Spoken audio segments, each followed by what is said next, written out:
बघायचा तुम्हाला सांगतो. नाव सांगा. रामनाथ यशवंत थोरात निर्गुण सर. बरं. तुम्ही जो संचालक मंडळ आणि चेअरमन साहेब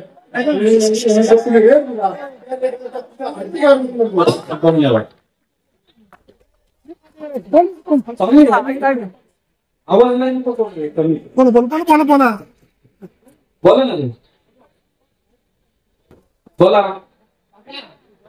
काहींच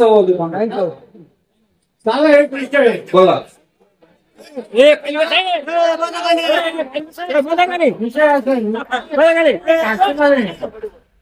साडेसात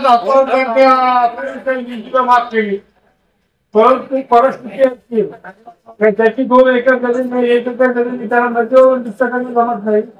6 शेतकरी एकत्र होऊन त्यांनी ती लिप्त केली आणि त्यांना जर ती भरायची पाळी आली तर गरीब शेतकरी भरायला मोठ्या त्यांच्या मोठ्या लाभ असते.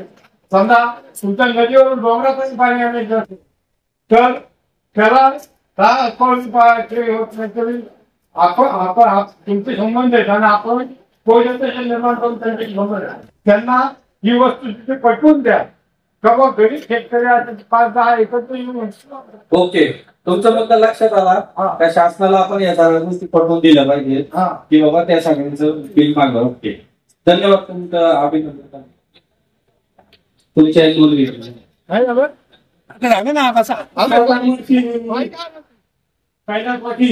निवृत्ती बाबा शेरकर यांच्या जयंतीनिमित्त विनम्र अभिवादन. आणि आमचे अण्णा शेरकर आणि विद्यमान शेरकर सत्यजितराव शेरकर माझ्याकडे 2 एकर जमीन आहे आणि माझी कारखान्यासाठी 18.25 एकर जमीन दिलेली आहे. तरी आमच्या खानदारामध्ये कारखान्यामध्ये कुणाला कामाला घेतले नाही. आज जे पैसे 89 साली 5 कधी भेटले ते बँक ऑफ इंडियामध्ये जमा आहेत आणि आता जे कार्यकर्ते आम्ही तुमचे पाठी राहत आहे तुम्ही 22 आमदार होणार यासाठी शुभेच्छा. नेहमी बोलणाऱ्या माणसाला साहेब अविनाश हडवळे राजुरी गावातून आलेले आहे. तर या निमित्ताने मी आपल्या संचालक मंडळासमोर थोडासा एक मुद्दा उपस्थित करू इच्छितो.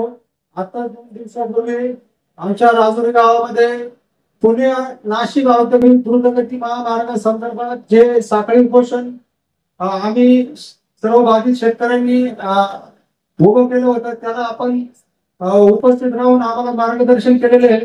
तर या निमित्ताने मी आपणास पुन्हा जरा थोडीशी आठवण करून देऊ इच्छितो की या पुणे नाशिक औद्योगिक द्रुतगती महामार्गामुळे बरेचसे शेतकरी बाधित होत आहे आणि याच्यामध्ये ऊसाचं पण क्षेत्र म्हणजे वर्षानुवर्ष ऊस घेणारे शेतकरी आहेत त्यांचे क्षेत्र बाधित होत आहे आणि यामुळे लक्षात आलं तुमचं. आम्ही त्याची नोंद घेतली.